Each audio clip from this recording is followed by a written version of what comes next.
Assalamu alaikum and a very warm welcome to all of you on our Genius Academy YouTube digital platform.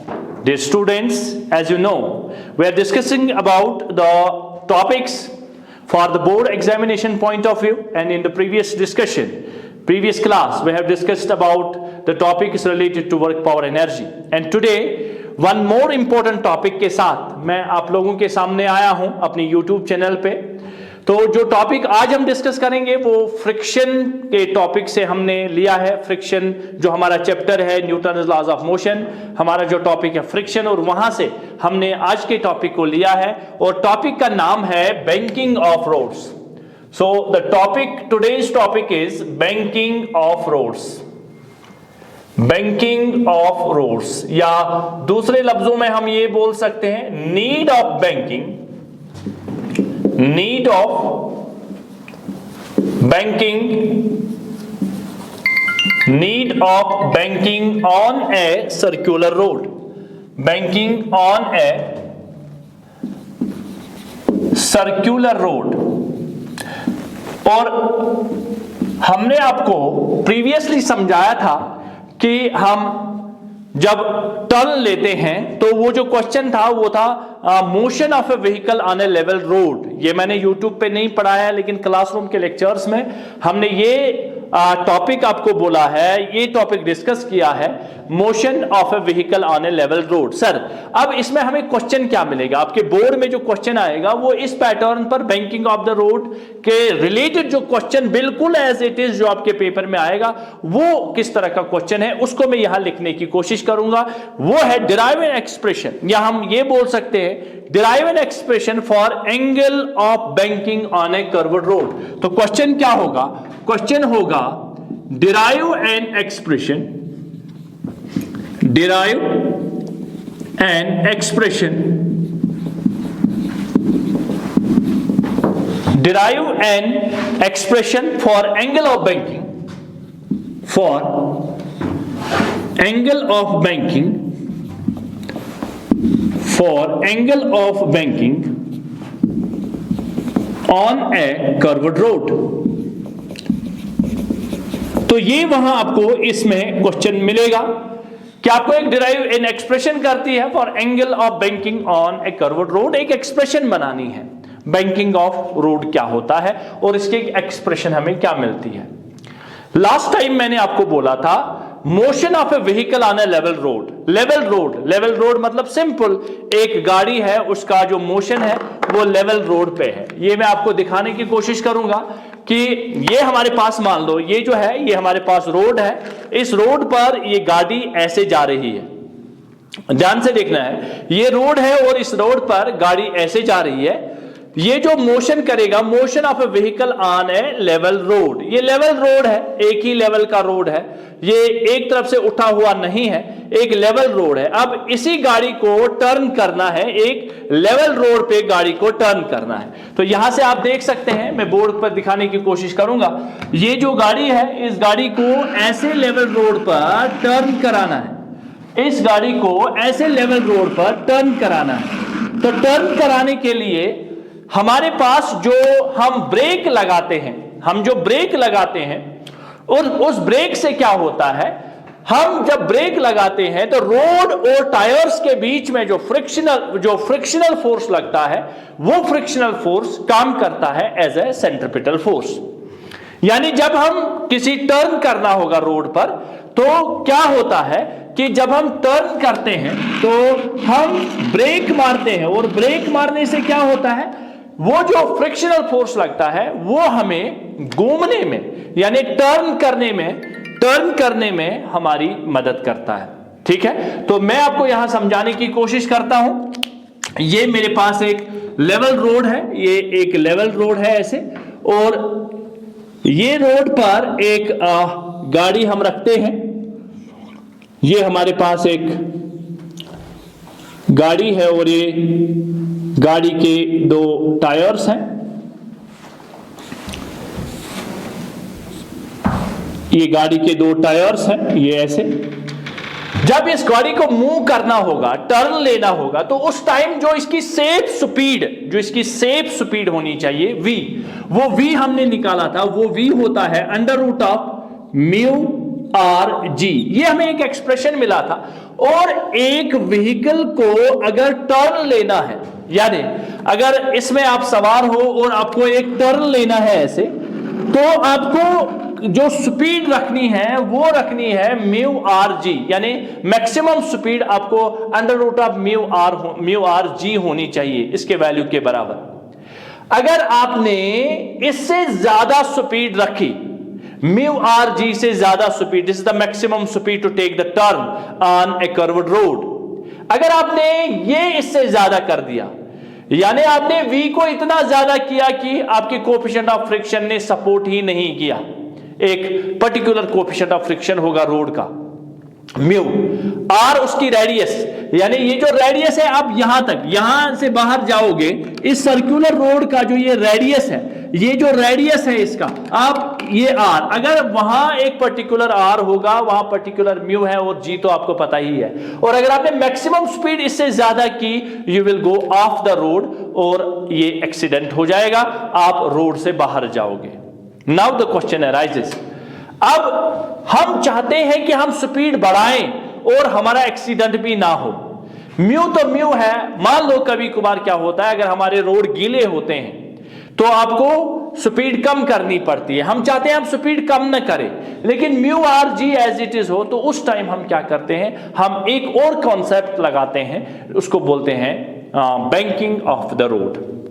So banking of the road, अगर आपको speed बढ़ानी है तो ये banking of the road, speed बढ़ानी है। अब हम क्या करते हैं, उसके लिए जो ये क्वेश्चन है बैंकिंग ऑफ रोड्स, अब मैं आपको बताऊंगा। और ये वाली चीज v जो है, v मैक्स आपको याद रखना पड़ेगा, ये अंडर रूट होता है म्यू आर जी के बराबर, मैक्सिमम स्पीड इसके बराबर होनी चाहिए, और अगर इससे ज्यादा हो गई तो ये ऑफ द रोड हो जाएगा और आप गाड़ी का एक्सीडेंट हो सकता है। ठीक है, अब हम क्या करते हैं, बैंकिंग ऑफ द रोड में क्या करते हैं वो ध्यान से देखिए।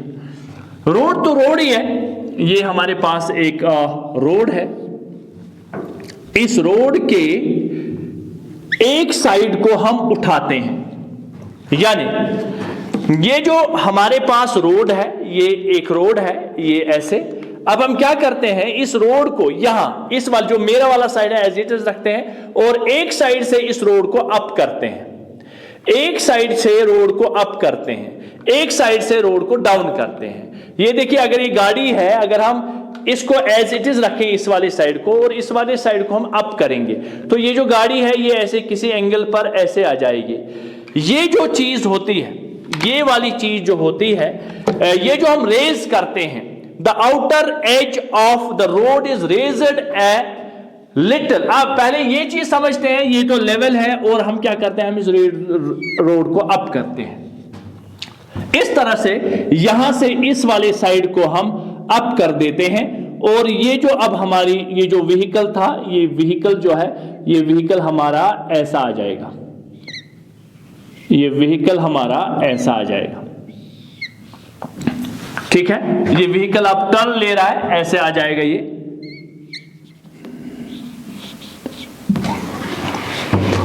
तो बैंकिंग ऑफ रोड क्या है, बैंकिंग ऑफ रोड ये है कि हम रोड को एक साइड से अप कर देते हैं और एक साइड से ये डाउन एज इट इज रखते हैं, और एक साइड से हम इसको अप कर देते हैं। इस तरह की जो सिचुएशन बनती है, the outer as of the road is raised a little above the inner as.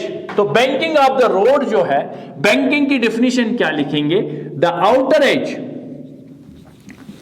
The outer as of the road is raised, the outer edge of the road is raised a little above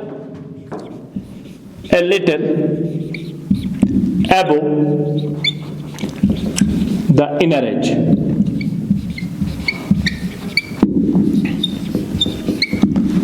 Above the inner edge क्या है, the outer edge of the road, the outer edge of the road is raised a little above the inner edge.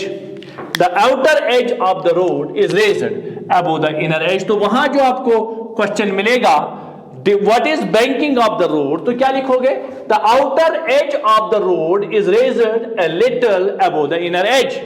यहां से हम एक theta बनाते हैं, यानी theta angle से जो हम उठाते हैं रोड को एक साइड से, ये जो है आउटर एज, ये outer as is raised, outer as is raised, ये हम रेज कर देते हैं, outer as is raised a little bit above the inner edge, और कितने एंगल से, एंगल थीटा से, यानी जितना जितना आप यहां थीटा बड़ा बनाओगे इस वाले थीटा को बोलते हैं एंगल ऑफ बैंकिंग। तो थीटा को हम क्या लिखेंगे, इसको लिखेंगे angle of banking, angle of banking, ये हमारे पास एंगल ऑफ बैंकिंग है। जो थीटा है वो हमारे पास क्या है, एंगल ऑफ बैंकिंग है, राइट। तो एंगल ऑफ बैंकिंग ये थीटा जो है, जो हॉरिजॉन्टल से हम इसको एक साइड से आउटर एज को ऊपर उठाते हैं, इसको एज इट इज रहने देते हैं, ये थीटा जो है ये एंगल ऑफ बैंकिंग होता है। अब इससे क्या होगा, ये गाड़ी जो है यहां से जाती है, तो जब इस वाले साइड को हम उठाएंगे तो ये गाड़ी जो है ये ऐसे आ जाएगी, ये टिल्ट हो जाएगी ऐसे। इस टिल्ट होने से क्या फर्क पड़ेगा ये हम आगे देखेंगे, लेकिन फिलहाल हमने ये जो है रोड को ही उधर बेंड कर दिया, रोड को एक साइड से उठाया, इसको बोलते हैं बैंकिंग ऑफ द रोड। अब हम इसकी एक एक्सप्रेशन बनाएंगे, एक्सप्रेशन बनाएंगे और एक्सप्रेशन में हम देखेंगे कि एक्चुअल में क्या मसला है एक्सप्रेशन में, तो हमें इसकी जरूरत क्यों पड़ी, क्या फायदा होगा इससे, बैंकिंग ऑफ द रोड से क्या फायदा होगा वो हम देखेंगे। पहले हम रिजॉल्व करेंगे इसमें क्या क्या होता है, यहां कौन कौन से फोर्सेस इसमें लगते हैं। अगर आप ध्यान से देखोगे तो इसको मैं यहां पर भी फिर से बनाने की कोशिश करता हूं, इसी चीज को मैं यहां पर, अब देखिए यहां पर जो है आपको पता है कि इस गाड़ी का जो वेट होगा, जो mg होगा वो परपेंडिकुलर होता है नीचे, तो ये इसका वेट है, ये इसका वेट जो है ये mg है। अब देखिए इस पर ये गाड़ी और ये जो सरफेस है इसके कांटेक्ट फोर्स लगेगा, उसको हम बोलते हैं नॉर्मल रिएक्शन। और नॉर्मल रिएक्शन के केस में मैंने हमेशा आपसे ये बोला है कि ये परपेंडिकुलर होता है सरफेस इन कांटेक्ट। तो ये एक्शन ये जो यहां से होगा तो ये हमारा R होगा, क्योंकि ये वाला R जो है, ये वाला R जो है ये R ऐसे होगा, क्यों, क्योंकि जो रिएक्शन वाला फोर्स है वो इसके परपेंडिकुलर लगेगा, इसके परपेंडिकुलर लगेगा, ठीक है। अब क्या करते हैं हम, इस R के हम, ये R इसके परपेंडिकुलर नहीं है। अब ये R ऐसे है, ना तो ये हॉरिजॉन्टल पर है और ना तो ये वर्टिकल पर है, तो अब हम क्या करते हैं, इसको हम रिजॉल्व करते हैं। मैं इसको यहां फिर से दिखाने की कोशिश करता हूं, आप ध्यान से देखिए। अब मैं यहां कार नहीं बनाऊंगा, मैं एज इट इज आपको यहां समझाने की कोशिश करूंगा। तो ये डेफिनेशन आपने लिखी होगी, मैं इसको रब करूंगा यहां पर, आप ध्यान से देखिए क्या करना है बेसिकली। अब यहां पर इसी रोड को मैं फिर से बनाने की कोशिश करता हूं, ये ऐसे रोड है, ये वाली चीज है लेवल रोड, और ये एंगल थीटा से हमने इसको अप कर दिया। ये वाली चीज जो है ये ध्यान से देखिए, यहाँ आपकी ये जो सेंटर यहाँ गाड़ी का जो वेट लग रहा है वो नीचे लगेगा mg, ये इसका वेट है, और सरफेस इन कांटेक्ट जो है ये नॉर्मल रिएक्शन R ऐसे लगेगा। अब ये जो R है ना तो ये हॉरिजॉन्टल पर है ना तो ये वर्टिकल पर है, तब हम इसके दो कंपोनेंट्स निकालेंगे, एक कंपोनेंट ये और दूसरा कंपोनेंट ये वाला थीटा। तो मैं ज्योमेट्रिकली ये चीज प्रूव कर सकता हूं कि ये जो थीटा होगा, ये वाला एंगल जो थीटा है, ज्योमेट्रिकली ये एंगल भी क्या होगा, थीटा होगा। तो ये थीटा के साथ इसका बनेगा R cos थीटा, और ये वाला कंपोनेंट बनेगा R sin थीटा। ये मैंने आपको वेट जो R है, नॉर्मल रिएक्शन है, उसका कंपोनेंट मैंने आपको बना के दिया। नॉर्मल रिएक्शन का जो कंपोनेंट है इसको मैंने बना के दिया, ठीक है। तो नॉर्मल रिएक्शन के कंपोनेंट को मैंने दो में रिजॉल्व कर दिया, एक R cos थीटा mg के जो रेस्पेक्ट में परपेंडिकुलर R cos थीटा, और एक हमारे पास है R sin थीटा। क्यों किया? क्योंकि आर ना तो हॉरिजॉन्टल पर है ना तो वर्टिकल पर है। मैंने इसके एक कंपोनेंट को वर्टिकल पर लाया, एक कंपोनेंट को मैंने क्या लाया? हॉरिजॉन्टल में लाया, आर साइन थीटा। अब ध्यान से देखिए, लेकिन इस पर एक तो आर लग रहा है ये, और दूसरा इसको ये जो गाड़ी है ये वाली टायर्स और इसके बीच में लगने वाला जो फोर्स है फ्रिक्शनल फोर्स एफ, यानी फ्रिक्शनल फोर्स भी लगेगा। आर लगा, उसको रिजॉल्व किया, और टायर्स और सरफेस के बीच में एक फ्रिक्शनल फोर्स लगेगा एफ, और वो फ्रिक्शनल फोर्स जो है, ये फ्रिक्शनल फोर्स जो लगेगा ये ऐसे लगेगा, इसको हम स्मॉल एफ से लिखते हैं। अब ये जो फ्रिक्शनल फोर्स है ये भी ना तो हॉरिजॉन्टल में है ना तो वर्टिकल में है, इसको भी हम रिजॉल्व करेंगे। ये जो है ये एक कंपोनेंट इसका ये रहेगा और वो वाला कंपोनेंट एक ये रहेगा और दूसरा उसी डायरेक्शन में ये वाला। अब ध्यान से देखिए, ये वाला थीटा, ये लाइन और ये आपस में पैरेलल, ये ट्रांसवर्सल, अगर ये थीटा है तो ये भी क्या होगा? थीटा, और थीटा के साथ जो बनेगा एफ का कंपोनेंट है तो इसको लिखेंगे एफ कॉस थीटा, और ये वाला रहेगा एफ साइन थीटा। यानी ये वाला कंपोनेंट जो है एफ कॉस थीटा और ये वाला कंपोनेंट जो है ये है एफ साइन थीटा नीचे लगेगा। अब देखिए, एक तो मैंने फोर्स भी लगा दिया, एक तो मैंने ये भी लगा दिया। Thank you. कंपोनेंट फोर्स लगान और सो आर क्या लगान? योस लगान perpendicular to the surface in contact, perpendicular to the surface how बे ये आर लगान perpendicular to the surface in contact. अत कर में ये एंगल थीटा ये तो यह ज्योमेट्रिकली बराबर गोस यपर युजन थीटा बनी यथ सित बनी यह बराबर आर साइन थीटा यथ सित आशी तो ये कंपोनेंट आशस आर कॉस थीटा तो because this angle is theta ये go R component R sine theta तो ये component goes R cos theta तो ये गोस आर। ठीक छा? तो इथे कन जो फ्रिक्शनल फोर्स ये गो एफ अत लग अख योकुन यह थीटा ये एंगल तह थीटा योकुन लगेस एफ कॉस थीटा तो बोन कुन लगेस F sine theta. It should be perpendicular तो mg टू परपेंडिकुलर ये लोग परपेंडिकुलर और नीचे लगने वाले फोर्सेस जो है एफ साइन थीटा तो mg यहां लगने वाले आर साइन थीटा तो एफ कॉस थीटा। ठीक, फोर्सेस के जो हमारे पास कंपोनेंट्स है, अब मैंने फ्रिक्शनल फोर्स के भी कंपोनेंट बनाए, अब मैंने आर के भी कंपोनेंट बनाए और अब हम इसका एक एक्सप्रेशन बनाएंगे जो हमें वहां नेसेसरी एक्सप्रेशन करनी है। ठीक है, आप इसको फिर से एक बार देख लीजिए, हम फिर इसकी एक्सप्रेशन बनाते हैं। ठीक है बेटा, चलिए अब हम इसकी एक्सप्रेशन बनाते हैं। हमारे पास जो फोर्सेस हैं, अगर आप ध्यान से देखोगे यहां इस साइड में टुवर्ड्स द सेंटर ये जो सर्कुलर रोड है ये ऐसे अगर पूरा बना जाए तो इस तरह का सर्कल बनेगा।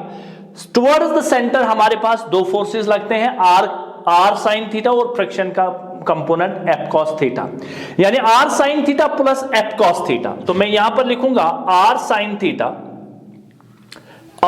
Theta plus F cos theta acts towards the centre,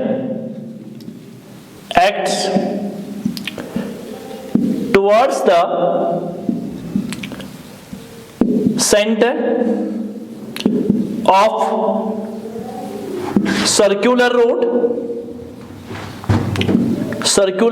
and provides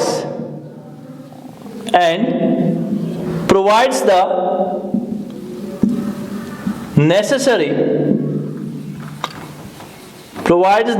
necessary centripetal force।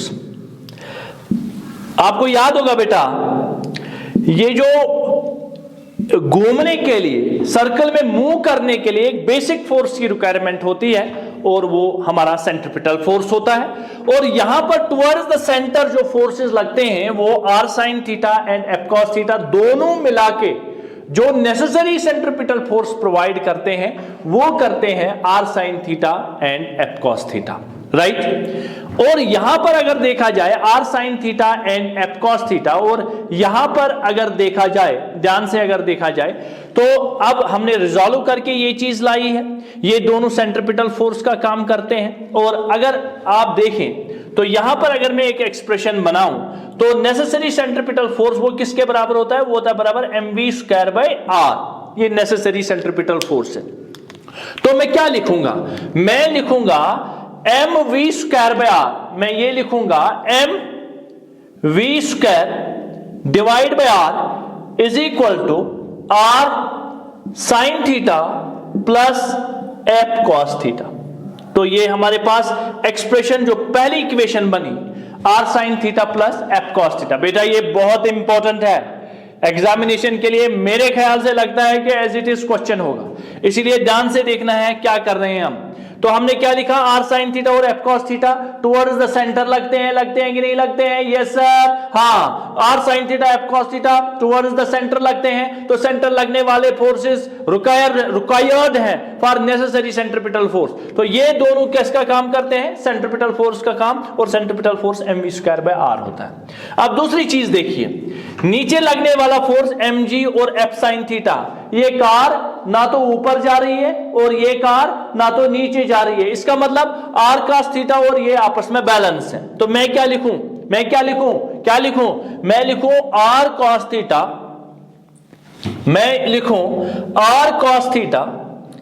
Are cos theta is equal M G plus F sine theta.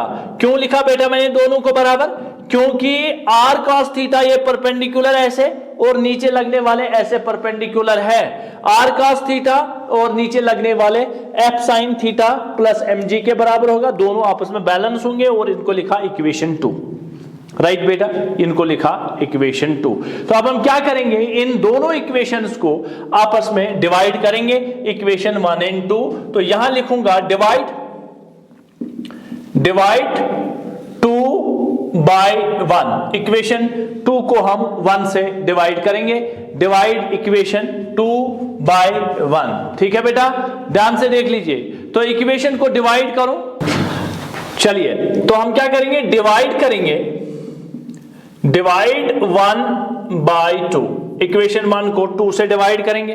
तो 1 इक्वेशन क्या है हमारे पास, ये है हमारे पास M we square divide by R, इसको R cos theta से डिवाइड करेंगे, इसको हम आर कॉस थीटा। तो यहां एक इंपॉर्टेंट बात सुनिए, यहां हम क्या करेंगे, एम जी को साइड में करेंगे, तो ये बनेगा R cos theta minus F sine theta is equal to M G. ठीक है, तो हमारे पास इक्वेशन यहां पर क्या मिलती है, एम जी, और इसी को हम 2 रखेंगे, इसको 2 नहीं रखेंगे, M G is equal to R cos theta minus F sine theta, और इसको डिवाइड करेंगे तो ये डिवाइड में एम जी, इसको डिवाइड करेंगे is equal M we square by R, तो वहां पर हमारे पास है R sine theta plus F cos theta, right, divide by, इससे क्या होगा हमारे पास, R cos theta minus F sine theta. अब हमने फ्रिक्शन को स्मॉल एफ से डिनोट किया है, तो ये बनेगा एफ कॉस थीटा, और नीचे R cos theta minus F sine theta. ठीक है बेटा, दोनों को क्या किया मैंने, डिवाइड किया। We are finding the expression for ये जो हमारे पास है बैंकिंग ऑफ सर्कुलर रोड, इसकी एक्सप्रेशन हम फाइंड कर रहे हैं, और क्या क्या स्टेप लेने हैं, ध्यान से देखना है बच्चा लोग। ये m और m दोनों को आपस में हम काट देंगे, तो यहां पर हमारे पास क्या बचता है, ये बनेगा हमारे पास v square by R G is equal, इसको एज इट इज रहने देते हैं, हम इसको r से डिवाइड करेंगे, r sine theta divide by r plus f by r cos theta whole divide by r by r cos theta minus f by r, यहां पर है sine theta. Are you getting my point, मैं क्या करने जा रहा हूं, r by r sine theta plus f by r cos theta, r by r cos theta minus f by r sine theta. ठीक है बेटा, v स्क्वायर बाय आर जी मैंने जानबूझकर r से डिवाइड किया। आप बोले कि सर r से क्यों डिवाइड किया, वो अभी पता चलेगा। ये r गया, ये r गया, काम से गए सब के सब। तो ये जो f बाय r है, ये जो f बाय r है ना, f बाय r पता है f बाय r किसके बराबर होगा, अरे कहां पता होगा, वो तो कोएफिशिएंट ऑफ फ्रिक्शन म्यू के बराबर होता है। ठीक है, f बाय r, इसीलिए तो म्यू लाया मैंने और इसीलिए डिवाइड कर दिया। तो ये क्या बनेगा इधर, अगर ध्यान से देखा जाए तो ये हमारे पास है v square by R G is equal sine theta plus sine theta by cos theta, ये यहां पर आ जाएगा, प्लस ऊपर ये sine theta cos theta, F by R क्या बनेगा म्यू, और इसको लिखेंगे म्यू कॉस थीटा, और नीचे cos theta minus F by R क्या रहेगा म्यू, तो ये बनेगा म्यू ऑफ साइन थीटा। ये हमारे पास आ गया V square by R G, sine theta plus mu cos theta, ये बनेगा cos theta minus mu sine theta. आप यहां तक इसको नोट करिए, फिर हम यहां आगे चलते हैं, यहां फिर से इसको डिस्कस करेंगे। यहां पर फिर से लेके आता हूं मैं इसको,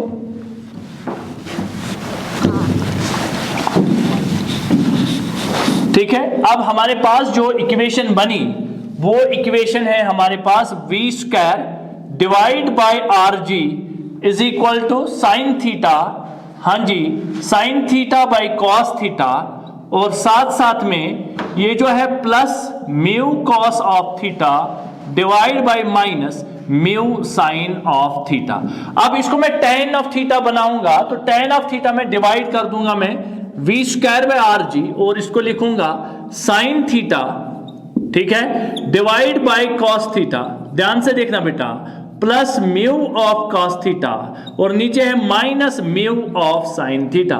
ध्यान से देखना है बेटा, इसको मैं डिवाइड कर दूंगा हर किसी side sign theta by cos theta, और इसको भी डिवाइड कर दूंगा कॉस थीटा, इसको भी डिवाइड कर दूंगा कॉस थीटा, और इसको भी डिवाइड कर दूंगा कॉस थीटा। उससे क्या फर्क पड़ेगा वो ध्यान से देख लो, इससे क्या फर्क पड़ेगा, फर्क ही फर्क पड़ेगा। Sine theta by cos theta हमारे पास V square by R G is equal to cos theta sine theta by cos theta, तो हमारे पास क्या आएगा tan theta plus mu cos theta, तो यहां बचा mu divide by cos theta, यहां बचा 1 माइनस म्यू, और sine theta by cos theta tan theta, तो ये बन गया म्यू टेन ऑफ थीटा। तो हम फिलहाल पहुंच गए V square by R G is equal tan theta plus mu 1 minus mu tan of theta. अब देखिए आगे, अब हमें v निकालनी है, मुझे मैक्सिमम स्पीड चाहिए, v निकालनी है, तो उस v को अगर निकालूंगा मैं तो यहां बनेगा v square is equal to tan theta, ये v स्क्वायर इस आर जी को उधर ले जाएंगे, r of g, v square ये आर जी इधर जाएगा, तो ये बनेगा tan of theta plus mu, और यहां से बनेगा 1 minus mu tan of theta, ठीक है। और ये ऐसे भी लिख सकता हूं mu are G tan of theta plus mu divide by 1 minus mu tan of theta, और इसका ये जो स्क्वायर था इसका पावर यहां से कर दूंगा 1/2, यहां से पावर कर दूंगा, तो ये बनेगा v इज इक्वल टू, चलिए यहां पर फिर से आता हूं मैं, ये हमारे पास बनेगा क्या, ये बनेगा v is equal to under root of R G tan of theta plus mu divide by 1 minus mu tan of theta. This is the equation for banking of the road. इसको मैक्सिमम स्पीड जो रखनी है वो इस equation के बराबर होना चाहिए। अब ध्यान से देखिए, ये जो यहां पर थीटा है, म्यू तो पहले ही जो डिसाइडेड है, रोड का जो म्यू होगा वो पहले ही ऑलमोस्ट सेम रहेगा, क्योंकि रोड को हम रोज रोज नहीं बदलते, उसको म्यू को हम रोज रोज नहीं बदलेंगे।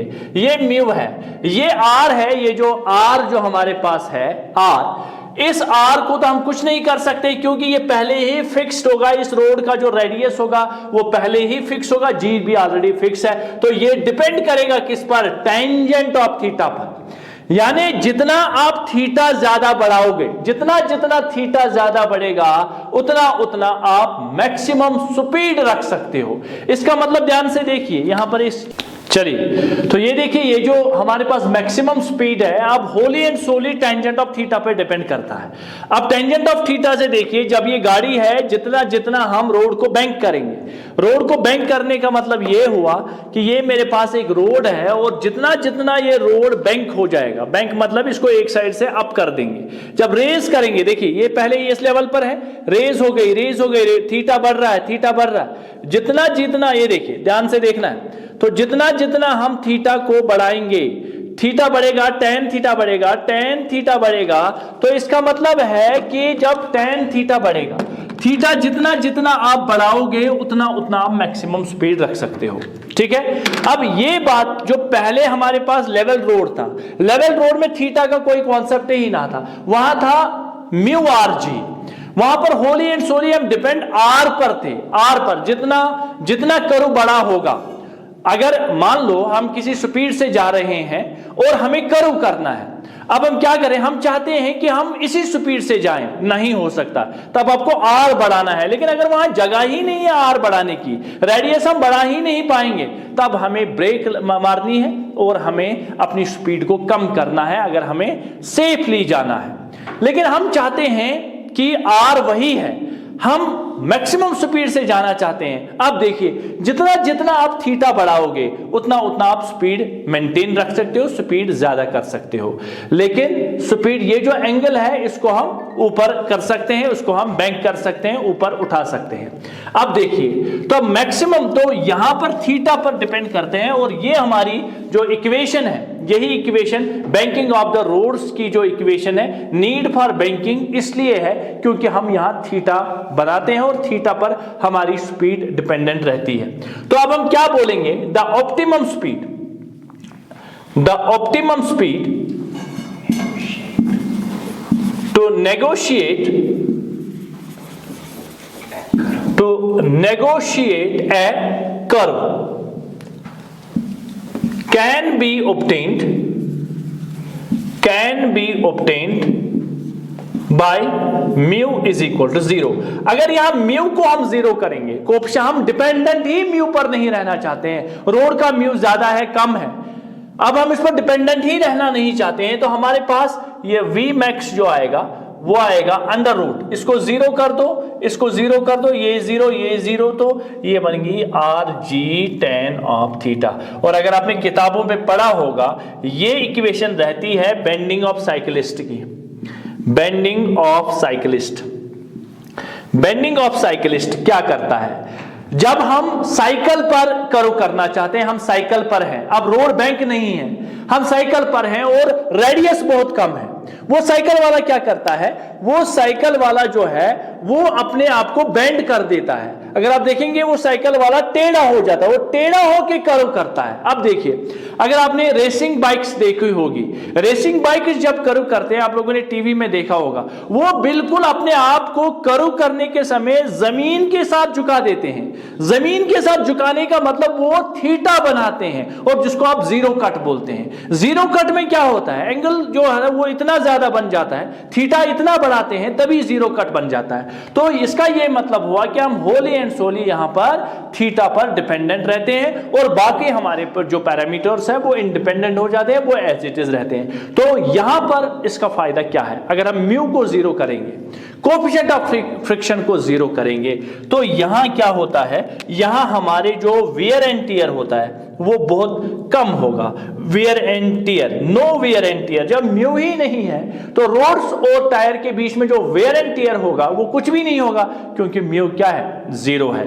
और ये हमारे पास जो क्वेश्चन था, ये जो लास्ट में इक्वेशन हमारे पास ये वाली चीज बनती है R G tan of theta plus mu 1 minus mu tan of theta, तो ये हमारे पास है expression for angle of banking, और यही आपको वहां लिखना है, यही बनाना है, expression for angle of banking on a circular road, on a circular road. ये चीज है, क्वेश्चन है, और ये हमारा कंप्लीट हो गया। होप आप 1-2 बार इसकी प्रैक्टिस करेंगे, अच्छे से आ जाएगा। Thank you for this session, have a nice day, take care.